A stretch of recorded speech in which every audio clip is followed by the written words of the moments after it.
We planned to see a medieval citadel.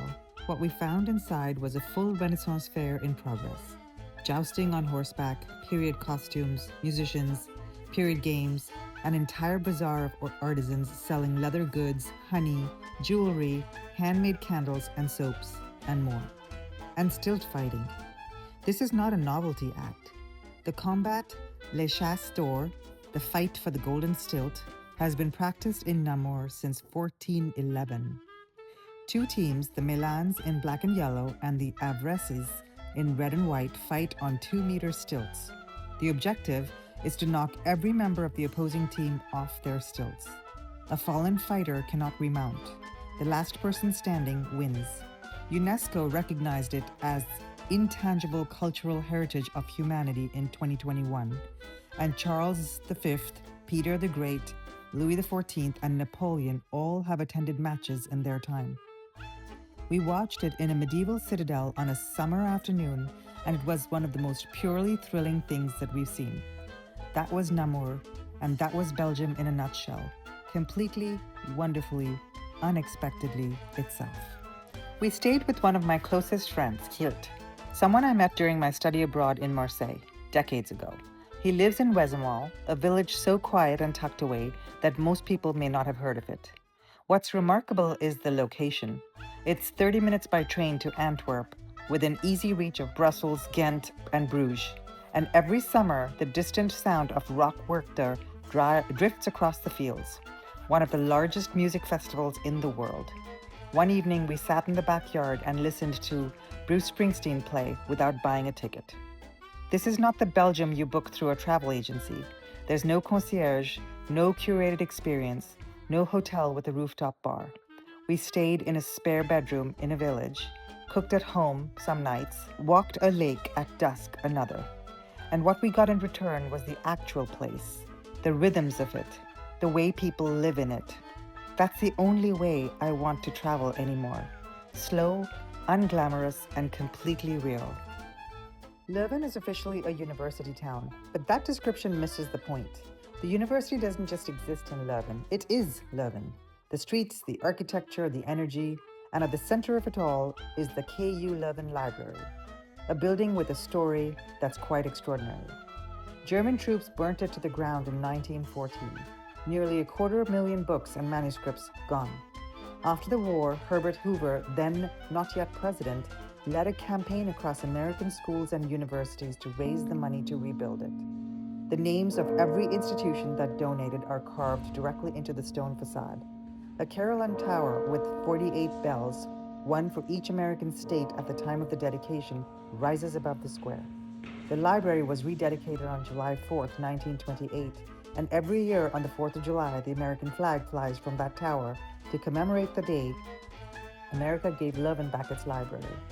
We climbed the tower, 289 steps with the photo exhibit running up all 5 floors, the burning, the international outcry, the fundraising campaign, and the reconstruction. By the time you reach the balcony at the top, 87 meters above the city, you have walked through the entire history of the building on your way up. The views from the balcony are extraordinary.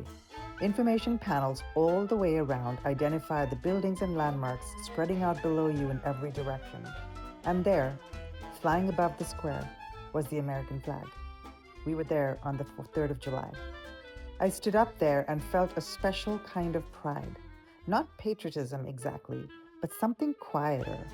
The recognition that generosity on a massive scale had happened here, that ordinary American schoolchildren sending their pennies in 1921 were the reason this building existed, and that a century later the flag still flies every 4th of July because Belgium hasn't forgotten.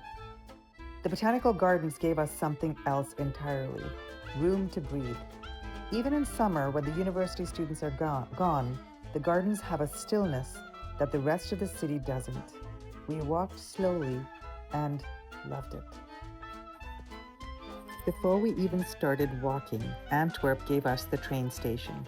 Antwerpen Centraal is one of the most beautiful train stations in the world, and that is not an exaggeration. A 75-meter dome, carved stone, iron and glass vaulting, and a grand staircase. It looks more like a cathedral than a transit hub. It's worth the trip just to stand inside it for a few minutes. By the time we had hit Antwerp, we had been eating really well for many weeks, but we really wanted a burger. Ellis Burger, right on de Keiserlee, the wide restaurant lines boulevard that runs straight from the train station into the city, delivered exactly that. We ate well, and then we walked down the Meijer, Antwerp's main shopping stretch, and into Stads Feestzaal. Built in 1908 as a grand municipal celebration hall, it burned to the ground in 2000 and was painstakingly rebuilt and reopened in 2007. The glass dome ceiling floods the whole space with a natural light. The mosaic floors are original, gold leaf everywhere. Then, the Kathedraal, the Cathedral of Our Lady, has been under construction in some phase or the other since the 14th century.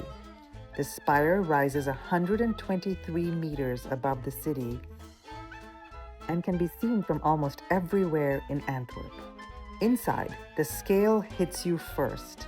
The sheer height of the nave, the columns, the light filtering through the stained glass in long diagonal shafts across the stone. And then your eyes adjust and you start to see the details. The carved wood, the painted altarpieces, the Rubens paintings, the real ones. Here, in the church they were made for.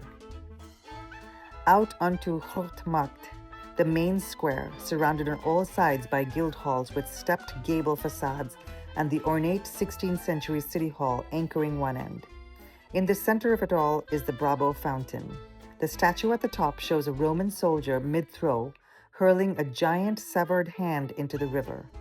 According to the local legend, a giant named Antigone terrorized ships on the Scheldt, cutting off the hands of anyone who refused to pay his toll, until the soldier, Silvius Brabo, killed him and threw the giant's own hand into the river.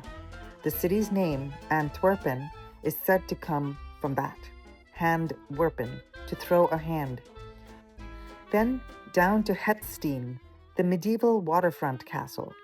A giant statue stands above the entrance looking down over two smaller figures, the Lang Wapper, a folkloric giant who supposedly terrorized Antwerp's citizens along the riverside. One thing you notice traveling through Belgium is that the towns take their public art seriously. Not the sanitized abstract kind, the kind with a story. Every city has sculpture in its squares and roundabouts that tell you something specific about that place. In Antwerp, Brabo throwing the giant's severed hand. In Mechelen, figures from their own civic legends woven into the cobblestone streets. In Namur, on a roundabout at the edge of the city, a life-sized statue of stilt fighters frozen mid-joust, which we understood completely by the time we left the citadel because we had just been watching the real thing. Mechelen doesn't make the highlight reels the way Bruges or Ghent do. It should. We started at Smaak Markt, which lives inside De Vlieszaal, a market hall built in 1881. What is now a world food hall full of vendors serving everything from Vietnamese to Moroccan to Mexican, opened in 2019 after two entrepreneurs traveled the world, noticed there was no real Smaakmarkt taste market with the full experience, and decided to build one in this extraordinary space. The bones of the original building are all there. The aromas hit you at the door. Then we head to an escape room, which I will say tested our friendship in very productive ways. Then Het Anker, the brewery that was founded in 1471 by a community of Beguine nuns who brewed beer for their hospital and were exempt from taxes on it by Charles the Bold in exchange for their charitable work. Planckendael Zoo is the smaller partner to the Antwerp Zoo, and smaller in this case meant better. Fewer crowds, more space, and a philosophy of animal care that showed up in every enclosure. The spaces weren't built around barriers. They were built around the animal's behavior. On the day we visited, there were newborn Golden-headed Lion Tamarins, one of the most critically endangered primates in the world, native to a tiny pocket of coastal Brazil. And here was a mother tucked into the branches with her babies, completely unbothered by us. Planckendael participates in international breeding programs for species like this. It's not a zoo that just displays animals. It's a zoo that's actively working to make sure certain animals still exist.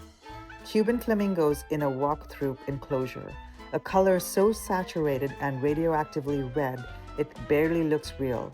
And then the coatis, South American mammals with long banded ringed tails they hold straight up as they move. At Planckendael, they climb directly overhead in a walk-through section and will get within inches of you, completely unfazed. It's one thing to see this kind of animal-human ease in a place like the Galapagos, where it's been protected for generations. It's another to see it in a zoo that chose to build toward that relationship deliberately. One more thing, the fries. My friend Geert and I met in Marseille in 2000. Over the past 25 years, he has visited us in California 3 times. And every single time he makes fries, his way, the double fry method. First at low heat to cook the potato through, then a second fry at higher heat for the crust. He left us his recipe and our kids have grown up eating homemade fries exactly this way. Uncle G's fries. They don't know there's another kind. Being in Belgium, surrounded by fritteren everywhere, watching Geert cook in his own kitchen in his own village, it reframed something that we had taken for granted for the over 25 years.